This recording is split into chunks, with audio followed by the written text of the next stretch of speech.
This movie tells a story about Natalie, whose life on the eve of her college graduation diverging into two parallel realities, one in which she becomes pregnant and must navigate motherhood as a young adult in her Texas hometown, and the other in which she moves to LA to pursue her career. There are times in everyone's life when they wonder if things would have been different had they chosen differently, which is what perhaps creates an appeal for the stories that explore such a narrative.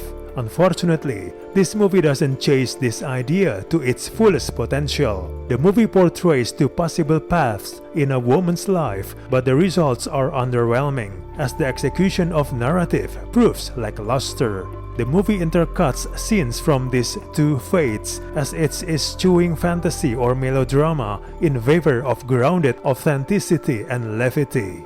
Sadly, as the movie settles into its two separate rhythms, the initial charm wears off. It begins with a compelling premise, and for a moment, you think this is going to be something more serious than you would imagine.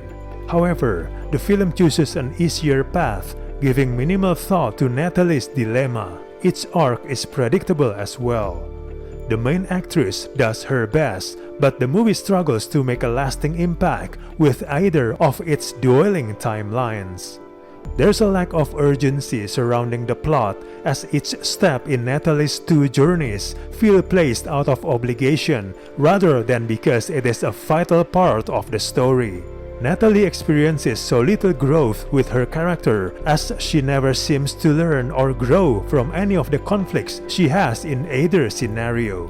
The movie could have used Natalie's opposing lives of motherhood and a grueling career to really push the character into unique situations. Eventually, Natalie remains rather a one-note character, and the supporting cast of characters around her are even less defined. Some of the male characters' journeys are fraught with contrivances and conveniences that do their characters a disservice considering their roles as healthy and supportive influences on Natalie. Natalie's best friend also remains an undercooked character. All of this could have added more substance to the story. Their collective conflicts are rushed through and given a hand wave when earned emotion could easily be infused. The performance from the cast is actually good, but they cannot save the movie from its underbaked script. Overall, this movie has its charms, but ultimately it plays out in just the way one would expect. Natalie's conflict starts out strong, but dissolves towards the end, which doesn't drive the message home as impactfully as it could have. We do not recommend this movie at all.